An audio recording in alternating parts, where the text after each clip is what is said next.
సాయుధ పోరాటాలు పనిచేయవు మన దగ్గర. పనికిరావు. పనికిరావు. అవసరం లేదు. అవసరం లేదు. అసలు నువ్వు సాయుధ పోరాటం చేసి 20 లక్షల మంది చంపి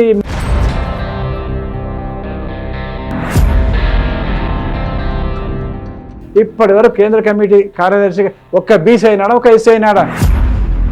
100 ఏళ్ల చరిత్రలో ఏం జరిగింది? ఇవాళ జరుగుతున్న పరిణామాల పట్ల మీ అభిప్రాయం ఏమిటి?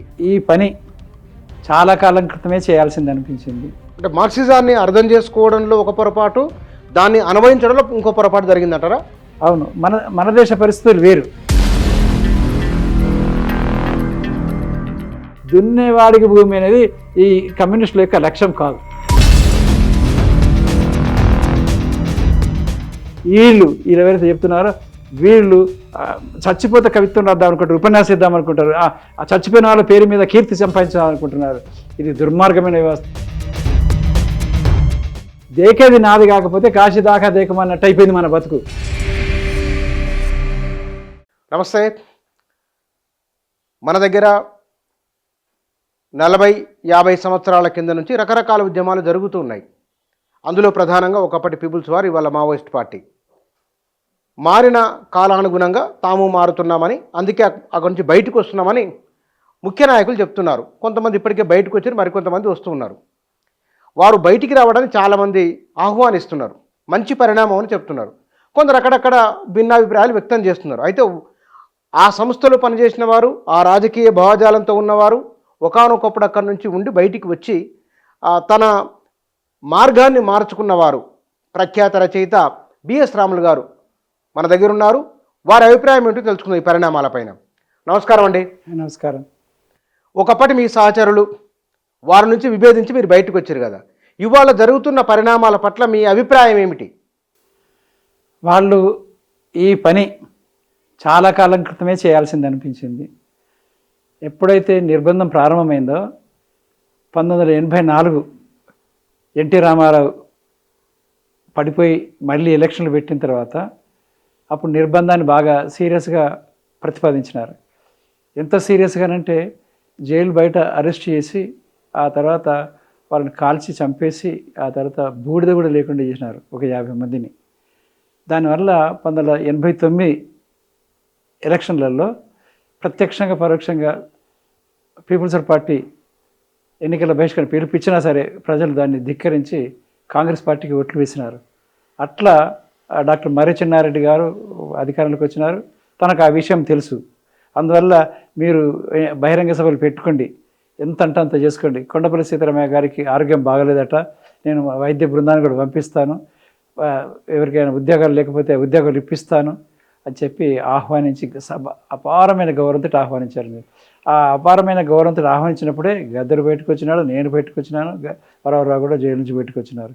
ఆ తర్వాత మీకు తెలుసు 1990 నుంచి బహిరంగ ఉద్యమాలు అద్భుతంగా జరిగినాయి. ఆ తర్వాత 90 రాజకీయ పోరాటంలో తెలంగాణ వాళ్ళని వదిలివేసి ఆంధ్ర వాళ్ళు రావడం కోసం ప్రతిసారి కుట్రలు చేస్తున్న విషయం మన అందరికీ తెలుసు. అట్లా నేదురు మళ్ళీ జనార్దన్ రెడ్డి ముఖ్యమంత్రి కావడం కోసం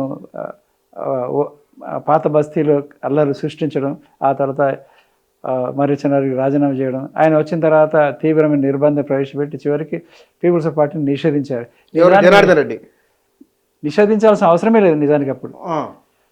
అట్లా జరిగింది. ఆ తర్వాత మళ్ళీ ఎన్టీ రామారావు అధికారం, చంద్రబాబు నాయుడు ఎన్టీ రామారావు అధికారం మళ్ళీ అలాగే నిర్బంధం ప్రయోగిస్తే చివరికి మళ్ళీ 2003లో కూడా కాంగ్రెస్కే మద్దతు ఇచ్చి ప్రత్యక్షంగా పరోక్ష మద్దతు ఇచ్చి వాళ్ళు మనకు మళ్ళీ వైఎస్ రాజశేఖర రెడ్డి అధికారంలోకి రావడానికి ఉపయోగపడ్డారు. అయితే ఈ పద్ధతిలో ప్రత్యక్షంగా పరోక్షంగా మద్దతు ఇచ్చే బదులుగా ప్రత్యక్షంగా బహుజన సమాజ్ పార్టీ లాగా, సిపిఐ లాగా, సిపిఎం లాగా మేము బయట నుంచి అయినా సరే లోపల నుంచి అయినా మద్దతు ఇస్తాము అని చెప్పి ప్రకటించి ఉంటే మన ఓట్లకు బార్గెనింగ్ కెపాసిటీ ఉండేది. మన డిమాండ్లు ఒక ట్రేడ్ యూనియన్ లాగా, ఒక సిపిఐ లాగా అడిగి మనం ఇవి నెరవేర్చుకునేటువంటి అవకాశం ఉండేది. ఆ అవకాశాన్ని కోల్పోయినాము. వాళ్ళు ఎదిగిన తర్వాత మళ్ళీ మన మీద నిర్బంధం ప్రయోగిస్తున్నారు. ఉదాహరణకి మావోయిస్ట్ పార్టీ లేకుండా మమతా బెనర్జీ వెస్ట్ బెంగాల్లో సిపిఎంను ఎదిరించి అధికారంకి వచ్చే అవకాశమే లేదు. కిషన్జీ గారు అక్కడ ఉన్నటువంటి మావోయిస్ట్ పార్టీ అద్భుతంగా సహకరించినారు సిపిఎం యొక్క నిర్బంధాన్ని వ్యతిరేకించుకోవడం. ఈమె అధికారంకి వచ్చిన తర్వాత 1-2 సంవత్సరాల లోపల కిషన్జీ గారిని ఎన్కౌంటర్ చేసి చంపేసినారు. ఇదంతా దేనివల్ల జరిగింది? మనం ఎన్నికలను బహిష్కరించడం వల్ల జరిగింది. అంటే ఎన్నికలతోటి ఆ ఓట్లతోటి వచ్చేటువంటి ఏదైతే పవర్ ఉందో బార్గెనింగ్ కెపాసిటీ ప్రజల యొక్క ఓట్లు వేయకుండా చేసినాము, ఆ ఓట్లతోటి మనం బార్గెనింగ్ చేయలేకపోయినాము. కనుక ఈ నష్టాలు జరుగుతూ వచ్చినాయి. కనుక ఈ నిర్ణయం అప్పుడే తీసుకుని మేము 1977 నుంచి 1984 దాకా జరిగినటువంటి ఉద్యమం నాకు తెలిసి అద్భుతమైనటువంటి ఉద్యమం. విద్యార్థి సంఘాలు, యువజన సంఘాలు, రైతుల సంఘాలు, పౌరకుల సంఘాలు, విప్లవ రచయితల సంఘాలు, టీచర్ల సంఘాలు, ఎన్జిఓల సంఘాలు, ఆర్టిస్ట్ సంఘాలు, సింగరేణి కార్మిక సమాఖ్య, ఇవన్నీ ఒక 2 నెలల పాటు దక్షిణ భారతదేశం అంతటా 360 రైళ్లు బంద్ అయిపోయినాయి సింగరేణి సమ్మె వల్ల. 2 నెలల పైన సమ్మె చేస్తే బొగ్గు ఉత్పత్తి లేక. ఇంత గొప్ప శక్తి సామర్థ్యాలు సాధించుకున్నటువంటి ఈ ఉద్యమం ఇవాళ ఇలా కావడానికి కేవలం మనం నిర్బంధాలకు గురి కావడానికి మనం ఎన్నికల్లో పార్టిసిపేట్ చేయలేకపోవడం, ఆ తర్వాత నిర్బంధానికి సంబంధించినటువంటి అనేక సంఘటనలు జరగడం. ఆ సంఘటనలు జరగకుండా చూసుకుంటే మనకు ఈ నిర్బంధాలు ఉండేవి కాదు. ఈ బహుజన సమాజ్ పార్టీ లాగా, సిపిఎం లాగా సోషలిస్ట్ అయినటువంటి ములాయం సింగ్ యాదవ్, లాలూ ప్రసాద్ యాదవ్, ఇప్పుడు దాకా ఉన్నటువంటి నితీష్ కుమార్, రామ్మనోహర్ లోహియా, జయప్రకాష్ నారాయణ పెట్టినటువంటి ఆ మార్గంలో కనుక మనం నడిపించి ఉంటే ఈ నిర్బంధం ఉండేటి. ఎందువల్ల వాళ్ళు ఒకే మార్గంలో వెళ్ళవలసి వచ్చే కారణం ఏమంటారు మరి? ఒక తాత్విక రంగంలో, చారిత్రక రంగంలో ఒక మార్క్స్ ఒక పొరపాటు చేశాడు. ఫ్రాన్స్లో పెద్ద విప్లవం జరిగింది, స్వేచ్ఛా సమర్థం సౌభాతృత్వం అనేటువంటి ఉద్యమం జరిగింది. దాంతో అక్కడ ఫ్రెంచ్ సోషలిస్టులు అధికారంలోకి వచ్చినారు, బ్లాంకిస్టులు. వచ్చిన తర్వాత వాళ్ళని అక్కడ ఉన్నటువంటి రాజరికానికి అనుకూలంగా ఉన్నటువంటి సైన్యాధికారులు ఈ 72 రోజులు జరిగినటువంటి విప్లవ ప్రభుత్వాన్ని పడగొట్టి వాళ్ళని చంపేసినారు.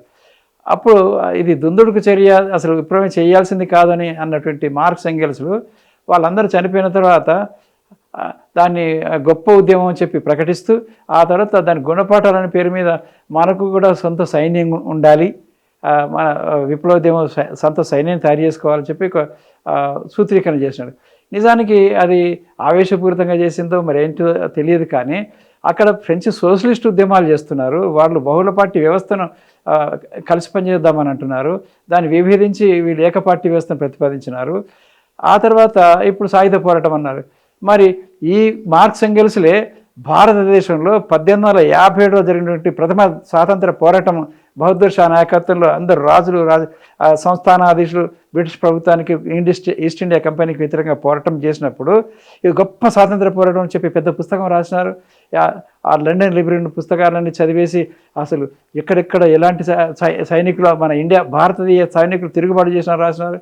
అదే పద్ధతిని ఇక్కడ ఇట్లా తిరుగుబాటు అయితే చేసినారో సైన్యం, అక్కడ కూడా ఆ సైన్యం ప్రభుత్వంలో ఉండే సైన్యం కూడా తిరుగుబాటు చేసి ఆ తర్వాత మనం ఇంట కలుపుకోవాలని రాస్తే సరిపోయింది. ఇది అలా రాయకుండా సొంత సైన్యం తయారు చేసుకోమన్నారు. దానివల్ల ఇప్పుడు ఈ 150 సంవత్సరాలుగా ఎన్ని నష్టాలు జరిగినాయో మనందరికీ తెలుసు.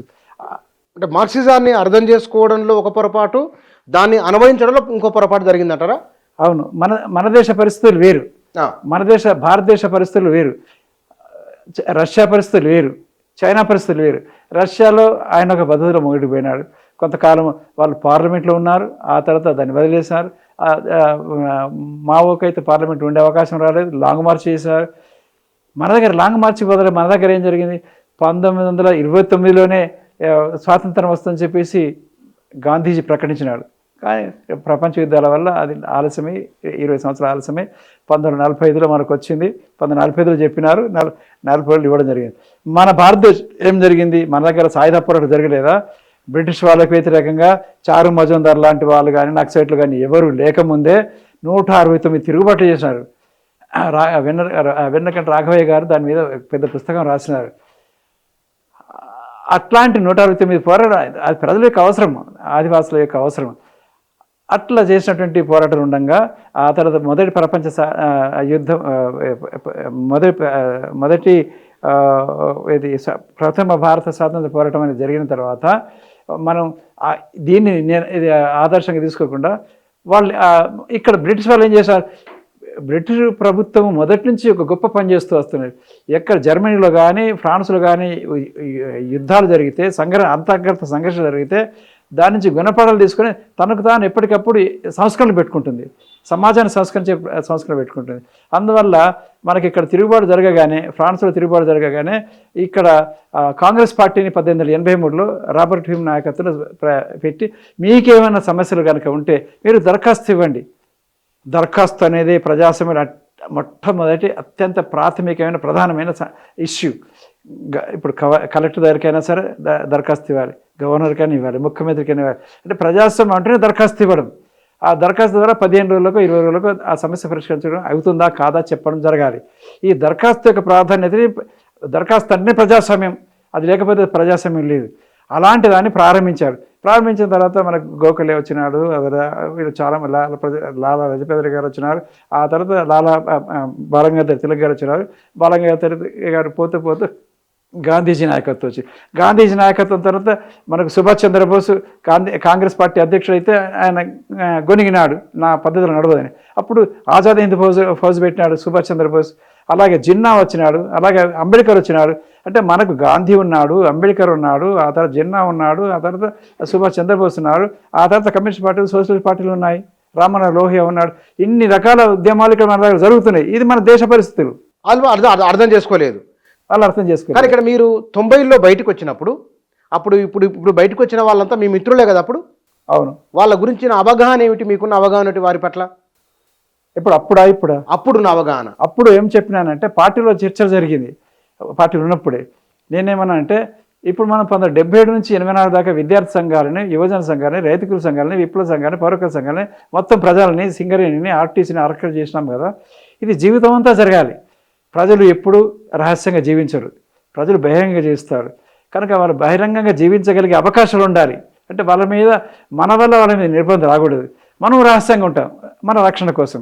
అంతేకాని వాళ్ళ మీద ఇప్పుడు మనం క్రాంతి పత్రిక ఉన్నది, క్రాంతి పత్రికలో నువ్వు రైతుకుల సంఘం పోరాటాల గురించి, సింగరేణి పోరాటం గురించి నువ్వు దాన్ని రాస్తే అది పార్టీ పత్రిక. ఈ పార్టీ పత్రిక నీ దగ్గర ఉంది కాబట్టి నీ దగ్గరికి నాయకులు వస్తున్నారు, నువ్వు తిండి పెడుతున్నావు, సానుభూతుడు, నువ్వు కార్యకర్త అని చెప్పేసి అరెస్ట్ చేస్తారు. అందువల్ల అలా వేయడానికి వీడు పార్టీ పత్రిక, సిద్ధాంత పత్రిక ఉండిపోవాలి. కానీ ప్రజల సంఘం నుంచి, ప్రజా సంఘాల సంబంధించి ప్రజా సంఘాల పత్రికలు ఉన్నాయి, అరుణతార ఉన్నది, సృజన ఉన్నది, రాడికల్ మార్చ్ ఉన్నది, వీటిలో వేసుకోవాలి. అందువల్ల వేరువేరు చేయాలి. ప్రజా సంఘాల ఉద్యమాల నుంచి ఈ పార్టీ ఉద్యమం సెపరేట్ చేయాలి, పార్టీ నిర్మాణం సెపరేట్గా పెట్టుకోవాలి అని చెప్పి మనం ఉద్యమం, విప్లవోద్యమం విజయవంతం అయ్యేదాకా నిరంతరం విద్యార్థులకు, యువకులకు, టీచర్లకు, ఎన్జిఓలకు, ఆర్టీసీకి, సింగరేణికి నిరంతరం బహిరంగంగా ఉద్యమాలు చేసే అవకాశం ఉండాలి. మనం ఒక్కొక్క జిల్లాలలో మనం 1,00,000-2 లక్షల మందితో మీటింగ్లు పెట్టాం. మనం రైతుకుల సంఘం మీటింగ్ 1983లో మేలో పెట్టినప్పుడు అప్పుడప్పుడే ఎన్టీ రామారావు అధికారంలోకి వచ్చినాడు. అరే, ఎన్టీ రామారావు కూడా పడిపోయి మన విప్లవోద్యమే అధికారంలోకి వస్తుందేమో అన్నంత గొప్ప విశ్వాసం కలిగింది. అప్పుడు స్వామి అగ్నేష్ గారు కూడా కరీంనగర్కి వచ్చి మాట్లాడినాడు. అంత గొప్ప విశ్వాసము ప్రజల్లో కలిగినటువంటి దాన్ని ఆయన 84లో అణిచివేసినాడు. సరే, అయితే ఆయన పని. మరి మనం ఏం చేసినాము, మళ్ళీ 90లో మర్రి చెన్నారెడ్డి గారు వచ్చిన తర్వాత అవకాశం వస్తే అప్పుడు మళ్ళీ 2 లక్షల నుంచి 8 లక్షల మంది మీటింగ్ పెట్టాం. ఆ తర్వాత నిర్బంధాలు ప్రయోగించగానే మనం మొదటి నుంచి ఉన్నటువంటి మన తెలంగాణ వాదులము అప్పుడు మళ్ళీ వరంగల్లో తెలంగాణ డిక్లరేషన్ ప్రవేశపెట్టినాము. తెలంగాణ డిక్లరేషన్ ప్రవేశపెట్టి తెలంగాణ జనసభ అని, ఆ తర్వాత ఈ జనశక్తి వాళ్ళకు సభ పెడితే లాఠీలు అన్నీ విరగొట్టుకుంటూ చంపేసినారు. ఎందుకు? మనం ఓట్లలో పాల్గొనలేదు. మనమే ఓట్లలో పాల్గొని ఉంటే మనం ఓడిపోతామనే ఫీలింగ్ ఉండేది కదా వాళ్ళకి. అది అట్లా మనం ప్రతిసారి ఈ ఓట్లతోటి బేరం చేసేటువంటి ఓట్ల యొక్క శక్తిని గుర్తించకపోవడం జరిగింది.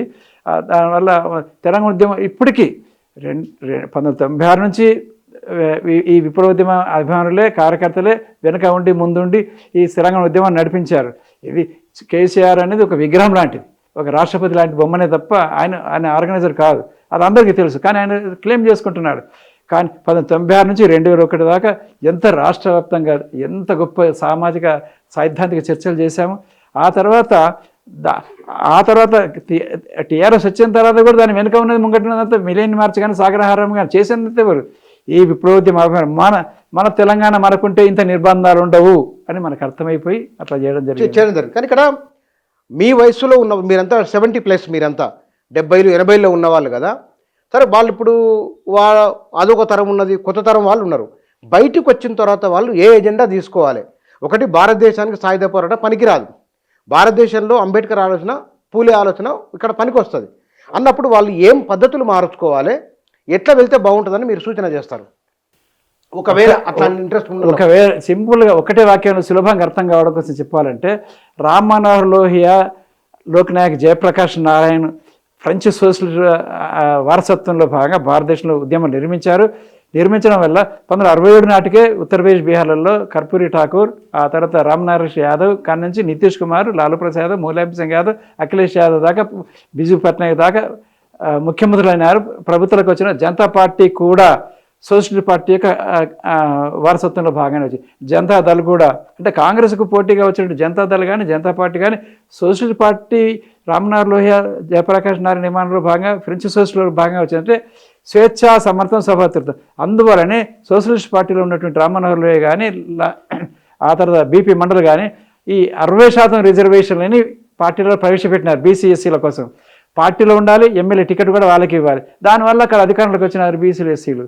అయితే ఈ సోషలిస్టులకున్న కమ్యూనిస్టులకున్న ప్రధానమైన తేడా అంటే వీళ్ళు కులాన్ని గుర్తించకుండా కులాన్ని వ్యతిరేకించినారు, బీసీలను వ్యతిరేకించినారు, ఎస్సీలను వ్యతిరేకించినారు, అసలు కులం అనే పదాన్ని వ్యతిరేకించినారు. అంటే వీళ్ళలో అగ్రకుల నాయకత్వం అంత కులతత్వం ఉందన్నమాట. అంత కులతత్వం అండి, అంతగా నీచంగా చేసినారు కులాల వాళ్ళని. వీళ్ళు ఎదగాలని కోరుకోలే. అక్కడనేమో మన కళ్ళెదురు కనపడుతుంది ఉత్తరప్రదేశ్లో, బీహార్లో, ఒరిస్సాలో, ఆ కర్ణాటకలో, తమిళనాడులో బీసీలు, ఎస్సీలు అధికారంలోకి వస్తున్నారు, 60% ఇస్తున్నారు. అది వదిలేసినారు. సరే దాని తర్వాత మళ్ళీ మనకు బహుజన సమాజ్ పార్టీ తరఫున కాంచీరాం వచ్చినాడు కనుక రామ్ మనోహర్ లోహియా, జయప్రకాష్ నారాయణ్, ఆ తర్వాత మనకు కాంచీరాం ఏదైతే మార్గం చూపించినారో ఆ మార్గంలోనే రామ్ విలాస్ పాస్వాన్ వచ్చినాడు, చాలామంది వచ్చినారు, ఎదిగినారు. కాంగ్రెస్ పార్టీ పడిపోయింది, పూర్తిగా పడిపోయింది. ఎంతకంటే 100 సంవత్సరాల కాంగ్రెస్ పార్టీ పడిపోయింది. మళ్ళీ వీళ్ళ మీద ఆధారపడి గెలుచుకుంటూ వచ్చింది. అందువల్ల ఇవాళ మనం చేయాల్సింది ఏంటంటే మనకి ఈ స్వేచ్ఛ, సమర్థం, స్వాభావం అన్నిటికన్నా ముఖ్యంగా ఓటు హక్కు యొక్క విలువ గుర్తించాలి. ఓటు హక్కు అంటే ఏమిటి? ప్రతి మనిషి ఒకే విలువ, ఒకే ఓటు. అంటే ఆ ఓటు హక్కును గుర్తించకుండా బహిష్కరించడం అనేది చేయడం వల్ల ఏం జరుగుతుంది? నువ్వు అతన్ని మనిషిగా గుర్తించడం లేదు, నేను చెప్పింది వినాలని చెప్తున్నావు. ఇది రాజరికం కదా, ఆధిపత్యవాదం కదా, ఇది అర్థం కావాలి కదా. మనం ఓటు హక్కు అడగడాగానే మనం ఎప్పుడు 2 చేతులు పెడతాము. ఎంత గొప్ప ప్రధానమంత్రి అయినా, రాష్ట్రపతి అయినా నాకు నమస్కారం పెట్టి మాట్లాడతాడు. అదే నువ్వు ఓటు హక్కు ఎప్పుడైతే అడుగుతావో ఇంటింటికి వెళ్ళి తలుపు కొట్టి అమ్మ, అయ్యా, అక్క అంటే మా ఇంటి ముంగట మోరి బాగలేదు, 6 నెలలు లేదు, అంత మోరి రోడ్డు మీదకి వస్తుందంటే తప్పకుండా చేస్తా. అంటే ప్రజలకు వినయంగా వాళ్ళ సమస్యలు విని పరిష్కరించి, ఆధార్ కార్డు కావచ్చు, బియ్యం కార్డు కావచ్చు, పోలీస్ స్టేషన్లో పని కావచ్చు, రెవెన్యూ డిపార్ట్మెంట్ పని కావచ్చు, ప్రజలకున్న అవసరాలను అనుసరించి వాళ్ళు తప్పనిసరిగా కోరుతారు, మనం అప్పుడు అంగీకరించాల్సి ఉంటుంది. అందువల్ల ఈ 5 సంవత్సరాల ఎన్నికల ప్రణాళిక పెట్టడం ద్వారా దాన్ని కమిట్ అవుతాం మనం. దానిలో 20%, 50%, 60% అది వేరే భయం ఉంటుంది, భయం, భక్తి రెండు ఉంటాయి. 5 సంవత్సరాల్లో మేము ఇది చేసి పెడతాం. వీళ్ళు లెక్కలేదు, దున్నేవాడికి భూమి అని చెప్పి 100 సంవత్సరాల నుంచి అంటున్నాము, దాన్ని సాధించేది లేదు, చేసేది. అసలు విషయం ఏంటంటే దున్నేవాడికి భూమి అనేది ఈ కమ్యూనిస్టుల యొక్క లక్ష్యం కాదు. మరేమిటి వాళ్ళ లక్ష్యం? చాలా ఇది లోతుకు పోతే తప్ప అర్థం కాదు. దున్నేవాడికి భూమి అనేది కమ్యూనిస్ట్ లక్ష్యం కాదు, అది సాధనం మాత్రమే. అంటే దాన్ని చూపించేసి రుచి, నీకు దున్నేవాడు భూమి ఇప్పిస్తామని చెప్పి రుచి చూపించి వాళ్ళని అంటే రిక్రూట్మెంట్, ప్రజలను ఆకర్షించడం కోసం చేసేటువంటి ఒక సాధనమే తప్ప పూర్తి లక్ష్యంగా. లక్ష్యం అయితే మనం ఏం చేస్తాము? కాంగ్రెస్ పార్టీ వాళ్ళు చేసేటట్టు, గాంధీ ఇజం వాళ్ళు చేసేటట్టుగా ఆ భూమి రాళ్ళలో, రప్పలో, మంచి భూమో, భూ సంస్కరణలో వచ్చిన భూమి కేటాయించేటట్టు చేసి ఆ తర్వాత దాన్ని రెవెన్యూ రికార్డులలో మళ్ళీ వచ్చేటట్టు చేస్తాం. రెవెన్యూ రికార్డులలో వచ్చేటట్టు చేస్తే, హామీలు వస్తే అప్పుడు వరకు బ్యాంకు లోన్ దొరుకుతుంది, దాని అధికారం వస్తుంది, దాన్ని అమ్ముకునే అధికారం వస్తుంది, దాన్ని డెవలప్ చేసుకునే అధికారం. ఇప్పుడు ఏం చేసినాము? ఇప్పుడు ఇన్ని లక్షల ఎకరాల భూములను మనం సాధించి పెట్టుకున్న తర్వాత ఒక్క జీవో ఇష్యూ చేసినాడు. ఏంటిది? అది గొప్ప పని చేసినట్టుగా కేసీఆర్ గారు ఏమన్నారు? రైతు బంధు అని అన్నాడు. రైతు బంధు అని ఏం చేసినాడు? దానిలో అనుభవదారు కాలము, కౌలుదారు కాలం తీసేసినాడు. అప్పుడేమైపోయింది? 1973-74 పివి నరసింహారావు భూ సంస్కరణ పెట్టక ముందు ఎవరి పేరు అయితే ఉన్నాయో ఆ పేర్లతోటి వాళ్ళకందరికి ఇచ్చేస్తే రైతు బంధు ఇటు ఇచ్చినట్టు కనపడింది. కానీ లక్షలాది భూములు ఈ ధనిక రైతులకు, భూస్వాములకు కావాలని చేసిన కేసీఆర్ ఆ పని కావాలని చేసినాడు. ఇంత గొప్ప మేధావి, 35,000 పుస్తకాలు చదివిన అన్నాడుగా. కేసీఆర్ గారు చేసింది ప్రతిదీ కూడా పైకి చెప్పేది ఒకటి, లోపల చేసేది ఒకటి.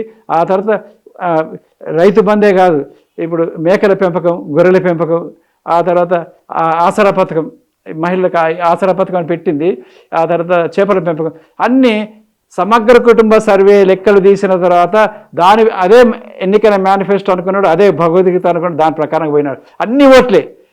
ఆసరా పథకంతో 46 లక్షల మంది మహిళ 46 లక్షల మంది అయినా ఓడిపోయింది కదా, అయినా ఓడిపోవటం తప్పలేదు. ఓడిపోవడానికి ఆయన పరిపాలన విధానం భారతదేశంలో సెక్రటరీకి రాకుండా, ప్రజల దగ్గరికి పోకుండా, కలెక్టర్ ఆఫీసులకు పోకుండా ఉన్న ఏకైక ముఖ్యమంత్రి చరిత్ర సృష్టించుకున్నారు. ఆయన గురించి చర్చ మనకి. ఇప్పుడు మీకు గణపతి పరిచయం కదా, ఆయనతో మీకు అనుబంధం ఏంటి, ఎట్లాంటి వ్యక్తిత్వం ఆయన? గణపతి మీకు మిత్రులే కదా వారు? గణపతి నాకు సహాధ్యాయి. 12వ తరగతిలో మేము జగిత్యాలలో 12వ తరగతి 1966లో చదువుకున్నాము. 66లో 67 మార్చిలో పరీక్ష రాసినాము. నా 5వ సెక్షన్ 6వ సెక్షన్. అయితే గణపతి గురించి గొప్ప విషయం ఏంటంటే, మేము మా స్కూల్లో ఒక స్రవంతి అనే ఒక పత్రిక తీసినారు, దాంట్లో స్కూల్ మ్యాగజైన్ పిల్లలు రాయాలి. నేను ప్రకృతి గురించి రాసిన దాంట్లో కథ పద్యాలు. ఈయన 12వ తరగతిలో ఉన్న, అంటే 18 17 వయసే కదా, ఆయన పూరి గుడిసెలు ఒక చోట, భవంతులు ఒక చోట, పేదరికం ఒక చోట, ధనవంతులు ఒక చోట అని కవిత రాసినాడు. అప్పుడే రాసినాడు. అయితే పాపం ఆయన ఈ పుస్తకం చూసుకోలేడు కదా, పాత పుస్తకం అని నా జీవిత చరిత్రలో ఆ పుస్తకమును యాజ్ ఇట్ ఈజ్గా, ఆ పేజీని యాజ్ ఇట్ ఈజ్గా స్కానింగ్ చేసి ప్రింట్ చేసి పెట్టినాను జీవితంలో. అది దాన్ని ఏది ఆయన రాసిన కవితని. అంటే ఆయనకు 18 నక్సలైట్ ఉద్యమం అప్పటికే ఇంకా రాలేదు, కానీ ఆయన చూసినాడు, పేదల గురించి చూసినాడు. ఆయన హృదయంలో సహృదయత ఉంది కాబట్టి పేదలు చూసినాడు. గ్రామీణ ప్రాంతాల్లో కూడా ధార్మిక విలమ వర్గం నుంచి వచ్చినాడు కాబట్టి చూసినాడు. ధనికులు అందరూ ఒకవైపు, పేదరికం వైపు, అంటే కాళోజీలాగా రాసినాడు. నాకు చాలా ఆనందం వేసింది, ఆశ్చర్యం వేసింది. నేను పేదరికం ఉన్నవాడిని కథ పెద్దలు రాసినాను ప్రకృతి గురించి, ఆయన దీని గురించి రాసినాడు. అది ఇప్పటికీ అది రికార్డ్ చేసి అట్లా పెట్టినాను, ఉంది అది యాజ్ ఇట్ ఈజ్గా. ఆ రోజు వచ్చేది అట్లా పెట్టాను, ఏదో అనుకుంటాను. కనుక ఆయన మొదటి నుంచి కూడా పేదల పట్ల ప్రేమ ఉన్నది. ఆ తర్వాత ఈ కొండపల్లి సీతారామ, కేజీ సత్యమూర్తి, ఈ డాక్టర్ చిరంజీవి, కొల్లూరు చిరంజీవి వరంగల్ నుంచి వీళ్ళు వచ్చి కలిసిన తర్వాత దానికి టీచర్ ఉద్యోగం వదిలేసి సుల్తానాబాద్ దగ్గర ఒక పల్లెలో పనిచేసేవాడు. అక్కడ ఆ టీచర్గా పనిచేసేవాళ్ళకు 120 రూపాయలు 130 రూపాయలు జీతం ఉండేది. బీఈడీ చేసినాడు, అది వదిలేసి ఉద్యమంలోకి వచ్చాడు. మొట్టమొదటి ఈయనకన్నా ముందు ఈయన తమ్ముడు వచ్చి ఆ తర్వాత వెనక్కిపోయినాడు. ఎవరు తమ్ముడు? ఈ లక్ష్మణరావు తమ్ముడు. తమ్ముడు కూడా రాయకాల్లో ఉద్యోగం చేస్తుండే, ఆయన కూడా ఉద్యమంలోకి వచ్చి ఆ తర్వాత వెళ్ళిపోయినాడు. ఇప్పుడు మల్లోజుల వేణుగోపాల్ గురించి? మల్లోజుల వేణుగోపాల్ గొప్ప రచయిత. ఆయన సాధన పేరుతోటి చాలా రాసినాడు. సాధన ఇంకా వేరే పేర్లు రాసినాడు. చనిపోయిన వాళ్ళ అన్న ఇది కిషన్జీ ప్రహ్లాద్ అనే పేరుతోటి ఉండేవాడు. మల్లోజుల కోటేశ్వర పేరు, కోటి అని పిలిచేవారు. అయితే ఆయన కూడా గొప్ప రచయిత, గొప్ప సాహితీవేత్త. నిజంగా బహిరంగ అవకాశాలు కనుక వాళ్ళు కనుక ఉంటే, ఎట్లాగైతే ఇప్పుడు రష్యాలో, చైనాలో, వియత్నాంలో ఉద్యమకారులు గొప్ప రచనలు చేసి గొప్ప రచయితలుగా గోర్కీలాగా వచ్చినారు, అలా ఎదిగాల్సిన వాడు. ఆయన అప్పటికి కూడా 2 నవలలు రాశాడు. ఒక పెద్ద కథ రాస్తే దానికి మంచి నవలగా మార్చి మల్లోజుల వేణుగోపాల్ రాసిన అరుణతారంలో నేను అచ్చివేసినాను. 60 పేర్లు రాస్తే నేను దాన్ని 140 పేజీలు చేసి అదిలా అడవులలో దళ నిర్మాణం ఎట్లా ఉంది, ప్రజల మధ్య వీళ్ళు ఎట్లా కలుస్తారు, ఎలాంటి విషయాలు మాట్లాడుతారు, ప్రజల సంస్కృతి ఏమిటి, అన్నీ కలిపి నాకు తెలిసినవి, ఆయన రాసినవి, ఆయన రాయలేకపోయినా అన్ని కలిపి రాసేసినాను. అది అడవిలో అడవిలో అన్నలు అనే పేరు మీద వచ్చేసినాము. ఆ తర్వాత పుస్తకం వేసేటప్పుడు దానికి సరిహద్దు అని పేరు పెట్టినాడు. ఆ తర్వాత రాఘోన్ అనే నవల రాసినాడు. దాని మీద 2 సంవత్సరాలు బాలగోపాల్ గారు, ఇతరులు గారు అందులో ప్రతిపాదించినాడు అసలు ఉద్యమంలో ఏముండాలి, ఎట్లుండాలి అనేది. రాఘు, దాని పేరు రాఘో నవల. కథలు కూడా చాలా రాసినాడు. గొప్ప సాహితీవేత్త. ఆయనను మలిచింది, ఆయనకు ఈ సిద్ధాంతాల గురించి మామూలుగా జనరల్గా పుస్తకాలు చదివి ఇచ్చింది ఎవరు? మన సాహితీవేత్త నిజాం వెంకటేశం. అప్పుడు పెద్దపల్లిలో ఎలక్ట్రిసిటీ డిపార్ట్మెంట్ పనిచేస్తుంటే ఈ కోటేశ్వరులకు వీళ్ళకి అన్నీ అప్పుడు పుస్తకం కొత్తగా కనపడుతుంది, బాగుంది కదా అని అడిగిన పుస్తకాలు కొనుకొచ్చి ఇస్తుండేవాడు. అందువల్ల నిజాం వెంకటేశ్వర చనిపోయిన విషయము ఆయనకు ఎప్పుడో తెలిస్తే ఈ సాధన మల్లోజుల కోటేశ్వర మాకు విద్య నేర్పినవాడు, మాకు తొలి గురువు అని చెప్పేసి ఆంధ్రజ్యోతిలో వ్యాసం రాసినటువంటి సంస్కారవంతుడు. అంతేకాదు, నేను సరిహద్దు నవల వ్యాసనముడు గారే నా రచనలు తీర్చిదిద్ది అరుణతారకు రచ్చి వేసినాడు అని చెప్పేసి 20 ఏళ్ల తర్వాత మళ్ళీ అరుణతారకు ఒక వ్యాసంలో రాసి నన్ను పేర్కొన్నాడు. అంటే సాహిత్య హృదయం ఉన్నటువంటి వాళ్ళు, ప్రజల పట్ల కమిట్మెంట్ ఉండి ఏం చేస్తే బాగుంటుంది, అరే ఇంతమంది చచ్చిపోతున్నారు, ఎట్లా ఏం చేస్తే బాగుంటుంది, వాళ్ళకి పునరాలోచన జరిగింది. ఎందుకంటే 40 ఏళ్ళు 70 మరి ఆయనను కూడా కొందరు అంటున్నారు కదా 40-70 ఏళ్ళు పనిచేసిన మరి ఆయన కూడా కొందరు విమర్శ చేస్తున్నారు కదా, వారికి ఏం చెప్తారు మీరు? ఎట్లా వీళ్ళపైన కొందరు విమర్శ చేస్తున్నారు, మీరు రాసిండ్రు కదా ఒక వ్యాసంలో కూడా, ఇలాంటి వారిపైన కొందరు విమర్శలు చేస్తున్నారు, మీరు బయటికి ఎందుకు వస్తారని. వాళ్ళకి మీ సమాధానం ఏమిటి? నేను డైరెక్ట్గా చెప్పిన, నా గురించి చెప్పిన, నేను వచ్చినప్పుడు నన్నప్పుడు ఇప్పుడు కూడా చెప్తున్నా, నా గురించి నేను ఆదిలాబాద్ నుంచి అనంతపురం నుంచి విశాఖపట్నం దాకా తిరుపతి దాకా నేను తిరిగినప్పుడు చెప్పిన, ఇది అశాస్త్రీయ విద్య అనే వాళ్ళని చెప్పుతో కొట్టండి, ఇది రిక్రూట్మెంట్ కోసం పెట్టుకున్నారు, ఇది అశాస్త్రీయ విద్యా విధానం కాదు, చదువుకోవాలి, మనం ఎదగాలి. అది అశాస్త్రీయ విద్యా అయితే ఈ వరవరో ఈ బాలగోపాల్ హరగోపాల్ సర్టిఫికేట్ చింపేయాలి, వాళ్ళ పిల్లల్ని ఆర్టీసీ బస్ స్టాండ్ లెటర్ సాగు చేసే వాళ్ళకి పెట్టాలి, ఆ తర్వాత రోడ్లు సాఫ్ చేయించాలి, అప్పుడు వీళ్ళు అశాస్త్రీయ విద్యని వాళ్ళ కులం వాళ్ళకు చెప్పుకోవాలి తప్ప మాకు కాదు అని చెప్పినాడు. అట్లా ఇంకొక మాట ఏం చెప్పినంటే, నేను 6 ఏళ్ళు ఒక టీవీ సీరియల్ చూసినాను, 6 ఏళ్ళు ఇప్పుడు పనిచేసి టీవీ సీరియల్ చూసినాను, మీరు ఏమి చూడలేదు, కానీ మీతో ఎట్లా డిస్కస్ చేస్తాను? నేను డిస్కస్ చేసేదైతే గద్దరితో మాట్లాడతాను, వరవరితో మాట్లాడతాను, సత్యమూర్తితో మాట్లాడతాను, మళ్ళీ లక్ష్మణరావుతో మాట్లాడతాను, కోటేశ్వరతో మాట్లాడతాను. కనుక మీకు ధైర్యం ఉంటే మీరు కూడా విప్లవంలో 6 ఏళ్ళు పనిచేసారండి, మీరు నెలలా జీతాలు తీసుకుంటా కుటుంబంతో జీవించుకుంటూ, ఇక కొద్దిగా ఘాటైన మాట కుటుంబంతో జీవించుకుంటూ మీరు మమ్మల్ని మాట్లాడేకుంటుందా? మీకు ఏనుగు మీద వారిని ఈగ ఏనుగు నడిపిస్తాం అనుకున్నట్టు మాట్లాడుతున్నారు మీరు అని చెప్పి చాలా సరిగ్గా చెప్పారు. ఇప్పుడు కూడా అదే జవాబు. ఎవరైతే పని చేయలేదో, ఇప్పుడు మీకు దమ్ము ఉంటే మీరు పోయి పని చేయండి, మావోయిస్ట్ పార్టీలో కాకపోతే కొత్త పార్టీ పెట్టుకుని పని చేయండి ప్రజల కోసం. మీకు విమర్శించే హక్కు ఎక్కడుంది? అంటే మీరు చప్పట్టు కొట్ట కూర్చుంటారా? మీరు వేరే వాళ్ళు పనిచేస్తుంటే ప్రాణాలు పోతూ ఉంటే మాకు కష్టమవుతుందని అంటే ఇంకా చేయి అని చెప్పి నీ లోపల ఉన్నది క్రూరత్వం కదా, షాడిజం కదా, భూస్వామి తత్వం కదా. భూస్వామి వెనకట మీద బండలు పెట్టినాను అన్నాను, వంగబెట్టి నువ్వు మాట్లాడేది ఏంటి? ఈ మధ్యతరగతి సానుభూతి పరుల మీద, విద్యావంతుల పేరు మీద, మేధావుల పేరు ఇంకా చెయ్యి. ఎంత ఘోరమైన మాట, ఎంత పెద్ద షాడిజం. మంది పని చేయాలి, నువ్వేమో భార్య పిల్లలతో నెల జీతం తీసుకుంటావు, లేదా జర్నలిస్ట్కి పని చేస్తావు, విలేకరు పని చేస్తావు, రచయితకి పని చేస్తావు, ఇక కవిత్వం రాస్తూ ఉంటావు, చచ్చిపోతే ఒక కవిత్వం రాస్తూ ఉంటావు. నేను ఈ మాటని 1995లోనే రాసినాను, 1995లో రాసి 30 ఏళ్ళ కింద కథ రాసి, వీళ్ళు ఎవరైతే చెప్తున్నారో వీళ్ళు చచ్చిపోతే కవిత్వం రాద్దాం అనుకుంటారు, ఉపన్యాసం ఇద్దాం అనుకుంటారు, ఆ చచ్చిపోయిన వాళ్ళ పేరు మీద కీర్తి సంపాదించాలనుకుంటున్నారు. ఇది దుర్మార్గమైన వ్యవస్థ. ఆ పద్ధతి ఈ రచయితలు కానీ కళాకారులు కానీ. ఇప్పుడు మిగిలిన ఎవరు? పాటలు వాడేవాళ్ళు మిగిలిన, జర్నలిస్టులు మిగిలినారు. ఎవరు మిగిలినారు? పాటలు పాడేవాళ్ళు, జర్నలిస్టులు. ఇంకెవరు ఉన్నారా?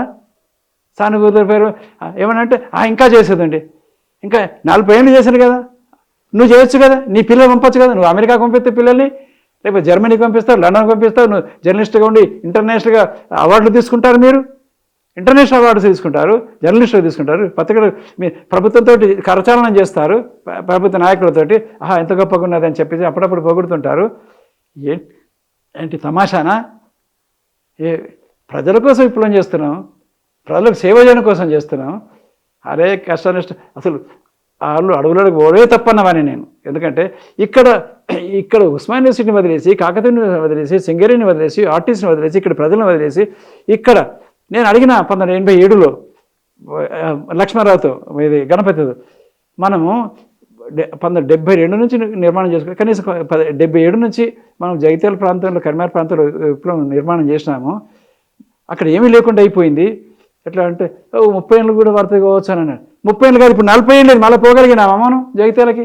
అంటే ఈ నిర్బంధం యొక్క వ్యూహం ఎత్తులు ఎక్కడికి వెళ్ళి వచ్చినాయి? ఎట్లా వచ్చినాయంటే, దేకేది నాది కాకపోతే కాశీ దాకా దేకమన్నట్టు అయిపోయింది మన బతుకు. ఆంధ్ర వలసవాదుల యొక్క ఉద్యమంలో భాగంగా కమ్యూనిజం తెలంగాణలోకి వచ్చింది. ఆంధ్ర వలసవాదం 1955 నుంచి ఇక్కడికి ఆంధ్ర ప్రాంతం వాళ్ళు వలస వచ్చి కడిం ప్రాజెక్ట్ వస్తే, అరే అక్కడ 1 ఎకరం అమ్ముకుంటే ఇక్కడ 20 ఎకరాలు అమ్ముకోవచ్చు, 500 ఎకరం ఉండేది, అక్కడ 10,000 సీటీ అట్లా వచ్చేసి లక్షపేట సీట్లు అయినారు. అసలు ఎక్కడ ప్రాజెక్ట్ వస్తే అక్కడ బోధన్ కాడ, ఆ తర్వాత నిజాం కట్టి నిజాం సాగర్ కాడ, శ్రీరామ్ ప్రాజెక్టు కాడ, నల్గొండ నాగర్ ప్రాజెక్టు కాడ, ఇప్పుడు కడిం ప్రాజెక్టుగా అన్నిట్లలో ఆంధ్ర వలసవాదులు రావడం కోసమే ఇది అంతా జరిగింది. అందువల్ల ఇది కొంచెం మాట క్లారిటీ చెప్పండి నాకు. ఆంధ్ర వలసవాదులు కమ్యూనిస్ట్ పార్టీ వచ్చిన ఇక్కడికి, ఆంధ్ర వలసవాదులలో భాగంగా కమ్యూనిజం ఇక్కడికి దిగుమతి అయింది. దిగుమతి అయింది. సిద్ధాంతం వాళ్ళు చెప్తారు, మనకేం సిద్ధాంతం రాదు, మనకేం అవసరం ఉంటుంది. ఎందుకంటే మన భూస్వామికి వ్యతిరేకంగా పోరాటం చేయాలంటుంది. ఆ అన్యాయాన్ని వ్యతిరేకించాలంటే గిట్ట చేయను అన్నారు. ఆంధ్ర వాళ్ళకి తెలంగాణకు తేడా అయిందంటే విప్లవకారుల్లో ఉద్యమకారుల్లో మీరు ఇప్పుడు కొండపల్లి సీతారాం అనుకోండి, నేను ఆంధ్ర అనుకోండి, మీరు ఉద్యమం చేయాలి తుపాకి పట్టాలంటే ఉరుకు నరకాలన్నాడు, అరే ఉరుకుంటే ఉరుకుంటాడు. ఆంధ్ర నాయకత్వం, ఆంధ్ర కేడరు, ఆంధ్ర విప్లవ ఉద్యమకారులంతా నువ్వే చెప్తారు అంతే. రాయమంటే రాస్తారు, 1,00,000 మంది వస్తారు, తిరుపతికి వస్తారు, అనంతపురంకి వస్తారు, ఆ తర్వాత విశాఖపట్నం వస్తారు, గుంటూరుకి వస్తారు, విజయవాడకి వస్తారు, 1,00,000 మంది మీటింగ్ విద్యార్థి. కానీ ఈ 40 నెలల్లో 30 మంది కన్నా ఎక్కువ రాలి విప్లవోద్యమంలోకి హోల్ టైమర్స్గా ఆంధ్ర నుంచి. ఆ 30 మంది ఉత్తరాలు రాసేవాళ్ళు, పత్రికలు చూసేవాళ్ళు, పత్రికలు అమ్మేవాళ్ళు, పత్రికలు అచ్చేసేవాళ్ళు, ఆ తర్వాత సిద్ధాంత అధ్యయనం చెప్పేవాళ్ళు. తుపాకు కొట్టి వచ్చిన ఎంతమంది ఉన్నారు? దళాలు నిర్మాణం చేసిన వాళ్ళు ఎంతమంది? ఇదే చర్చ వచ్చిన 24 మీ ఆంధ్ర ప్రాంతంలో ఏం చేయలేదని చర్చ వస్తే మేము చేద్దామని అణిగిపోయినారు. అట్లా అందువలనే వ్యూహంలో ఎంత పెద్ద పొరపాటు ఉందంటే ఆంధ్ర ప్రాంతం అట ప్రశాంతంగా ఉండే మైదాన ప్రాంతం అట, కనుక షెల్టర్స్ అక్కడ తీసుకున్నాడు. రైతాంగ సాయుధ పోరాటం అప్పుడు పులిసర్పల్లి సుందర చంద్రరాశ్వరి కూడా చేసింది అదే పని. ఆ తర్వాత ఇక్కడి నుంచి పోయి అక్కడ షెల్టర్ తీసుకోవాలి. ఇప్పుడు కూడా చెప్పింది కూడా ఇక్కడ ఇది పోరాట ప్రాంతం, అది ఉద్యమ ప్రాంతం అట. అది ఉద్యమ ప్రాంతం ఎందుకు? కారం చెట్లు చచ్చిపోలేదా, చంపలేదా? ఖమ్మంలో ఎంత సుండలు చంపలేదా? అక్కడ కొంచెం చంపలేదా? అక్కడ లేదా? కానీ వాళ్ళు అక్కడ ఉన్నారు కాబట్టి వాళ్ళకు సహజంగానే వాళ్ళ మెదట్లోని సైకాలజికల్ ప్రశాంతంగా ఉండాలి. ఇక్కడనేమో తనలు పడాలి, ఉద్యమం చేయాలి. పుచ్చలపల్లి సుందరయ్య తీసుకొచ్చినటువంటి విశాలంధ్ర అనేటువంటి నినాదము అది పార్టీ కేంద్ర కమిటీకి భిన్నమైంది, వ్యతిరేకమైంది. అదే పెద్ద ద్రోహం, తెలంగాణకు చేసిన పెద్ద ద్రోహం. ఎందుకంటే మాధవరెడ్డి సోషలిస్ట్ పార్టీ తరఫు నుంచి, రామ్మనోహర్ సోషలిస్ట్ పార్టీ తరఫు నుంచి ఆదిలాబాద్లో ఎంపీగా గెలిచినటువంటి వాడు 1955లో పార్లమెంటు పరీక్ష పెట్టినాడు. 535 గ్రామ పంచాయతీలు మాకు తెలంగాణ రాష్ట్రంగానే ఉండాలి, ఆంధ్రలో కలపొద్దని పార్లమెంట్ ఇచ్చిన రికార్డు ఉంది. అది సోషలిస్ట్ పార్టీ ప్రత్యేకంగా కోరుకున్నది, రామనగర్లో సోషలిస్ట్ పార్టీ కోరింది. కానీ వీళ్ళు ఏం చేశారు? కమ్యూనిస్ట్ పార్టీ వాళ్ళు కులాన్ని గుర్తించారు, సోషలిస్ట్ పార్టీ వాళ్ళు కులాన్ని గుర్తిస్తారు, బీసీలో ఎస్సీలో అధికారం రావాలంటారు, వాళ్ళు అక్కరు. ఇప్పటి వరకు కేంద్ర కమిటీ కార్యదర్శిగా ఒక్క బీసీ అయినాడా, ఒక ఎస్సీ అయినాడా? 100 ఏళ్ల చరిత్రలో ఏం జరిగింది? వాళ్ళు సిద్ధాంతం దగ్గర అసలు క్యాపిటల్ అనేది మార్క్సిజానికి మూల కందం, ప్రాతిపదిక. క్యాపిటల్ పుస్తకం అంటే పెట్టుబడి అనే పుస్తకంలో శ్రమశక్తి, ఉత్పత్తి సంబంధాలు దోపిడీ చేస్తున్నారు అనేది, దాంతో అంత కార్మికులను దోపిడీ చేయకుండా మనమే అధికారంలోకి రావాలనేది సిద్ధాంతం. మరి నువ్వు అదే చేసినప్పుడు మన భారతదేశంలో గ్రామీణ స్వయం పోషక ఆర్థిక వ్యవస్థ కూడా ఒక ఉత్పత్తి వ్యవస్థనే కదా, ఆర్థిక నమూనా కదా, ఒక సంస్కృతి నమూనా కదా, ఒక సమాజ నిర్మాణ నమూనా కదా, రక్త సంబంధాల నమూనా కూడా కదా. మరి దీన్ని ఈ క్యాపిటల్లో చెప్పినటువంటి శ్రమశక్తి, ఆ తర్వాత అదనపు విలువ, అది పరాయీకరణ, దీనికి ఎందుకు అప్లై చేసి గ్రామీణ స్వయం పోషక ఆర్థిక వ్యవస్థని కులవ్యవస్థ పూరితంగా, కులవ్యవస్థ పునాదిగా ఉందని చెప్పి ఎందుకు అనౌన్స్ చేయలే? నువ్వు అనాలిసిస్ విశ్లేషణ ఎందుకు చేయలేదు? నువ్వు కమ్మవాడి కాబట్టి, రెడ్డివి కాబట్టి, బ్రాహ్మడివి కాబట్టి నువ్వు చేయలేదు. అది చేస్తే నువ్వు సోషలిస్ట్ పార్టీ తిరిగి వాళ్ళ నాయకత్వం ఇవ్వాల్సి ఉంటుంది, వాళ్ళని అధికారం రమ్మని కోరాల్సి ఉంటుంది. చూడు, ఇప్పటికైనా చేయాల్సింది ఏంటంటే, ఇప్పటికైనా గ్రామీణ స్వయం ఎప్పుడైనా మనం ఇప్పటికి కూడా మనం హరప్ప, మొహంజదారో, సింధు నాగరికత గురించి మాట్లాడుతున్నాం కదా, అట్లాగే శివాజీ గురించి మాట్లాడుతున్నాం, అశోక్ గురించి మాట్లాడుతున్నాం. అట్లాగే గ్రామీణ స్వయం పోషక ఆర్థిక వ్యవస్థ ఇప్పుడు లేకున్నా అది ఇంతకుముందు ఎట్ట జరిగింది, 2000 సంవత్సరాల నుంచి, శాతవాహనుల కాలం నుంచి ఎట్ట జరిగింది అని అనాలిసిస్ చేసుకోవాలి. అది క్యాపిటల్లో నుండి సిద్ధాంతాన్ని అప్లై చేయాలి. అయితే క్యాపిటల్లో ఏం చేసిండు? పొరపాటు, చాలా పెద్ద పొరపాటు చేసినాడు. ఎంత పెద్ద పొరపాటు మార్క్స్ చేశాడంటే, లెనిన్ చెప్పినాడు, హెగెల్ యొక్క లాజిక్ని, అంటే తర్కాన్ని, తత్వాన్ని అప్లై చేసి, ఒక అర్థశాస్త్రానికి అప్లై చేసి క్యాపిటల్ నిర్మాణం చేసినాడు అని చెప్పి లెనిన్ ఫిలాసఫీ నోట్బుక్లో రాసుకున్నాడు. అది 38 సంపుటి. అది నేను 1980లో చదివిన. ఆశ్చర్యపోయిన. ఒక 50 ఏళ్ల తర్వాత హెగెల్ ఫిలాసఫీ అర్థం కాకపోతే క్యాపిటల్ కూడా అర్థం కాదని అన్నాడు లెనిన్. మరి హెగెల్ ఏం చెప్పినాడు? మళ్ళీ నేను చదివినాను. హెగెల్ ఏం చెప్పినాడంటే, ఈ సమాజంలో కొన్ని పాతవి పోతాయి, కొన్ని కొత్తవి వస్తాయి అన్నాడు. దాన్ని నెగేషన్ చెప్పినాడు. అయితే మళ్ళీ పాతది కూడా ఉంటుందని చెప్పినాడు. అంటే దాన్ని నెగేషన్, ఆ తర్వాత సబ్లిషన్ అన్నాడు. అయితే మార్క్స్ ఏం చేసినాడు? ఆగమాగంగా యువతరంతో నేనే సోషల్ కన్నా ఎక్కువ ముంగటికి పోవాలి, అడ్వాన్స్మెంట్ థింకింగ్ పోవాలని అనుకున్నాడు. దాంతో ఏం చేసినాడు? నెగేషన్ ఒకటే పట్టుకున్నాడు. సబ్లేషన్ వదిలేసినాడు. అంటే పాతది పోతుంది మొత్తం, కొత్తదే అవుతుంది. ప్రకృతి విరుద్ధమైన సిద్ధాంతం అది. ప్రకృతిలో చెట్టు నుంచి విత్తనం వస్తుంది, విత్తనం మళ్ళీ మొక్క అవుతుంది, మళ్ళీ మొక్క అవుతుంది. ఆ తర్వాత తల్లిదండ్రుల నుంచి పిల్లలు పుడుతున్నారు, వాళ్ళకి మళ్ళీ పిల్లలు పుడుతున్నారు, తాత తల్లి తండ్రులు వీళ్ళందరూ కలిసి ఉంటున్నారు. మొన్న గుమ్మడి కుటుంబం పిల్లలను తల్లిదండ్రులు సాధినారు. అంటే ప్రకృతిలో నువ్వు పశువుని తీసుకో, ఆవుని తీసుకో, గొర్రెని తీసుకో, బర్రెని తీసుకో, ఆ పెద్ద పుల్లని తీసుకో, అది పిల్లల్ని కాపాడుకుంటున్నది, తన పిల్లలు తను పొదుగుకుంటున్నది. కనుక పాత వాళ్ళే కొత్త వాళ్ళని కాపాడుకుంటారు. అంటే సబ్లేషన్, పాతది ఉంటుంది కొత్తది ఉంటుంది. డార్విన్ చెప్పినట్టుగా పాత పరిణామ సిద్ధాంతం ఎవల్యూషన్, ఈ ఎవల్యూషన్ వదిలేసి రెవల్యూషన్ పేరు మీద నెగేషన్ తీసుకొచ్చి క్యాపిటల్లో ఈ మిశ్రమ ఆర్థిక వ్యవస్థ గురించి వదిలేసి ఒకటే కార్మిక వర్గ వ్యవస్థ ఉంటుందని ఉందా? 30 ఏళ్ళకే పోయింది రష్యాలో, చైనాలో కూడా పోయింది. ఇప్పుడు అంత పెట్టుబడిదారు వేస్తూనే వచ్చింది కదా అక్కడ. దానివల్ల ఎంత నష్టం జరిగింది అంటే ప్రపంచవ్యాప్తంగా అనేక అనర్థాలకి క్యాపిటల్లో సబ్లేషన్ అనేటువంటి ఒక్క పదాన్ని ఇంప్లిమెంట్ చేయకపోవడం వల్ల ఇక్కడ నుంచి సగమే తీసుకున్నాడు. నిజానికి అది అవాస్తవం. నువ్వు చెప్పిన కార్మిక వర్గ నియంతృత్వము అనేది ఊహ, కేవలం ఊహనే. అది వచ్చింది కాదు. మొదట రావాల్సింది సోషలిజం. ఆ సోషలిజం మొట్టమొదటి వచ్చి చూపించారు ఫ్రెంచ్ సోషలిస్టులు. నీ దగ్గర ఏం లేదు. వాళ్ళు జాతీయ ఉద్యమం అనేది ఇక్కడ పెట్టిపోలే. ప్రపంచవ్యాప్తంగా ఉన్నటువంటి విప్లవోద్యమాలలో లెనిన్ కావచ్చు, మావో కావచ్చు, మార్క్స్ కావచ్చు, ఎంగెల్స్ కావచ్చు, వీళ్ళంతా పెటీ బూర్జువా నుంచి వచ్చిన వాళ్ళే, కార్మిక వర్గం నుంచి వచ్చిన వాళ్ళు కాదు. కనుక పెట్టుబడిదారుల దగ్గర పెట్టుబడి ఉంటుంది, భూస్వాముల దగ్గర పెట్టుబడి ఉంటుంది, వీళ్ళకి పెట్టుబడి లేదు. సిద్ధాంతాన్ని పెట్టుబడిగా పెట్టుకొని ఈ అంతకన్నా అమాయకులైనటువంటి అత్యంత పేదరికంలో మగ్గుతున్నటువంటి కార్మికులను రెచ్చగొట్టి లేదా చైతన్యపరిచి వాళ్ళ మీద అధికారం, వాళ్ళ పేరుతోటి వీళ్ళ అధికారంలోకి రావడానికి చేసినటువంటి పెద్ద సైద్ధాంతిక యుద్ధము ఈ రష్యా, చైనా, వియత్నాం ఇలాంటి అన్ని ఉద్యమాలు. ఎందుకండి ఫెడరల్ కాస్ట్ జీవితం అంతా అధికారంలో ఉండడం ఎందుకు? లేని జీవితం అంతా అధికారంలో ఉండడం ఎందుకు? స్టాలిన్ జీవితం అంతా అధికారం, మావో చచ్చిపోయేదాకా అధికారం. నువ్వు రాజరికం కాకపోతే ఇంకేం నువ్వు చేసిందేంటి? అరే 200 ఏళ్ళ కిందనే అమెరికా 2 సార్ల కన్నా ఎక్కువ ఉండకూడదు అని చెప్పేసి ఆ దేశ నిర్మాత 4-8 సంవత్సరాలు మీరు కమ్యూనిజం పేరు చెప్పేసి జీవితాంతం ఉంటున్నారు. అరే అది అంతే కూడా కాదు. సిపిఐలో కూడా అంతే ఉన్నారుగా, జీవితం అంతా వాళ్ళే. కేంద్ర కమిటీ కార్యదర్శి అయితే జీవితాంతం వాళ్ళే. అందువల్ల ఇక్కడ ఏమంటున్నాను, ఈ పెట్టి బూర్జువాలు ఎవరైతే ఉన్నారో పెట్టి బూర్జువాలకి సిద్ధాంతం పనికొచ్చింది. వీళ్ళెవరు కూడా కార్మిక వర్గం కాదు.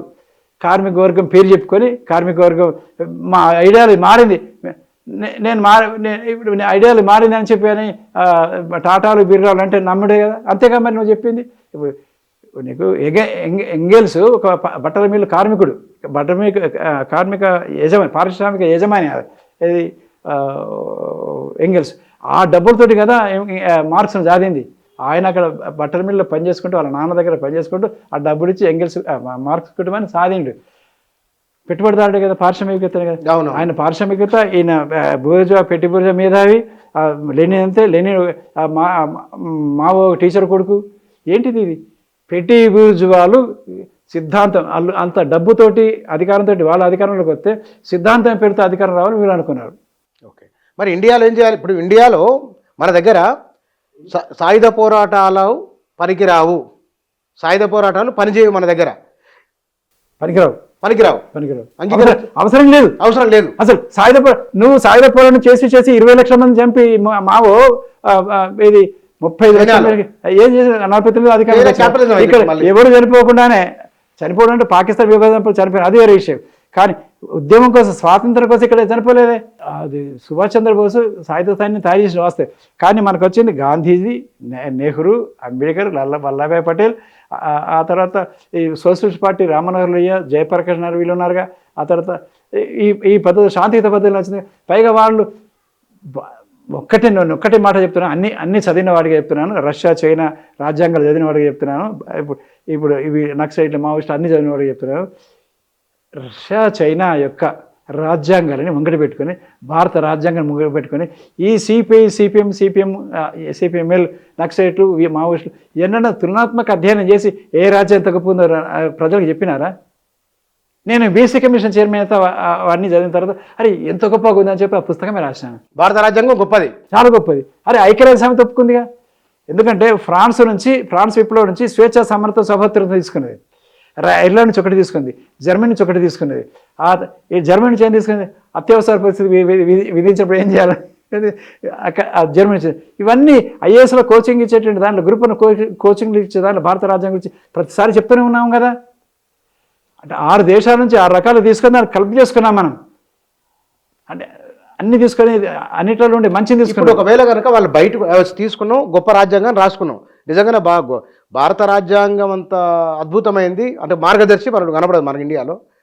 బయటకు వచ్చిన వాళ్ళు అన్నారు మేము రాజకీయంగా పోరాటాలు చేస్తాం, రాజ్యాంగబద్ధమైన పోరాటాలు అన్నారు.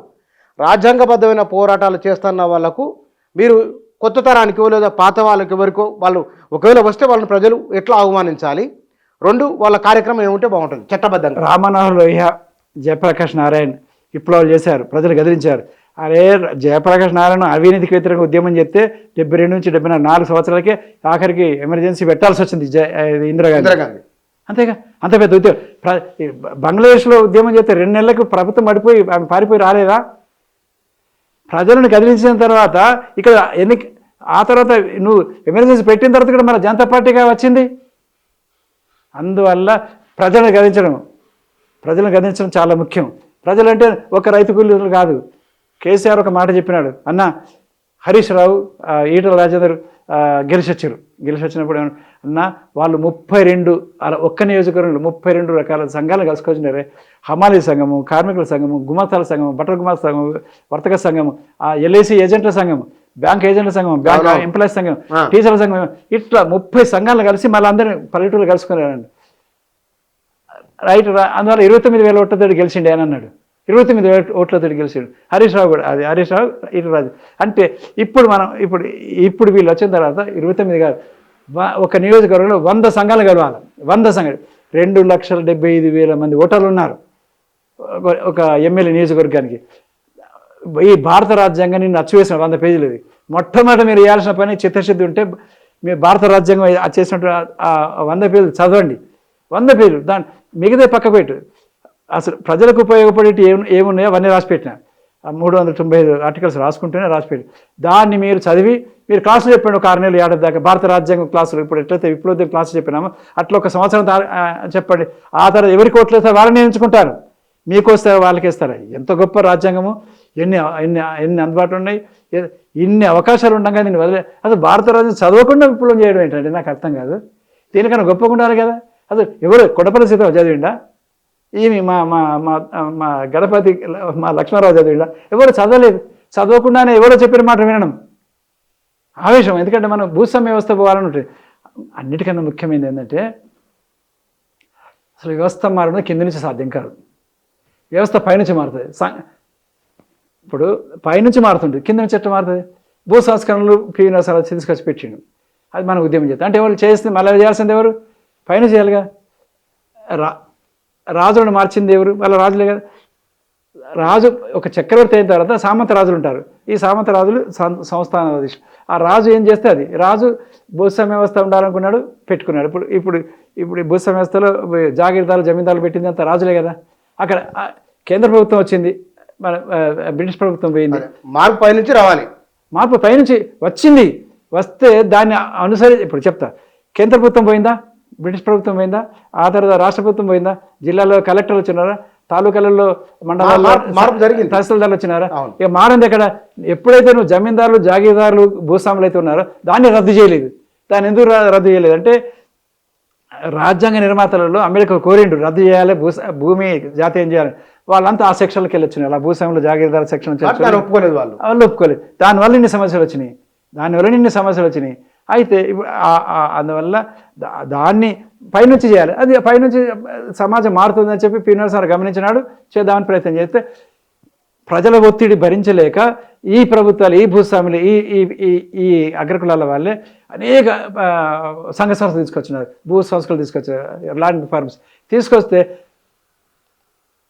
న్యాయ వ్యవస్థలో తిష్ట వేసినటువంటి ఈ అగ్రకులాల సామాజిక వర్గాల వాళ్ళు అన్నిటి కొట్టేసినారు. ఇది స్వేచ్ఛకు భిన్నం అట్లా అని కొట్టేస్తే వాటన్నిటిని 8వ షెడ్యూల్లో 9వ షెడ్యూల్లో మళ్ళీ పార్లమెంట్ ఆమోదించి అసలు వీటి జోలికి పోకూడదు, ఇవి కోర్టు పరిధికి వెలుపలివి, కోర్టు ఈ పరిధిలోకి రావివి అని చట్టాలు చేసి 285 చట్టాలని 8వ షెడ్యూల్ 9వ షెడ్యూల్ పెట్టుకోవాల్సి వచ్చింది. అంటే చిట్ట చివరికి భూస్వామ్య వ్యవస్థ, చిట్ట చివరి కన్జర్వేటివ్ సిస్టమ్ ఎక్కడుందంటే న్యాయ వ్యవస్థలో ఉంది అని ఈ 8-9 కానీ ఇప్పుడు మనం ఇది అదొక విస్తృత చర్చ.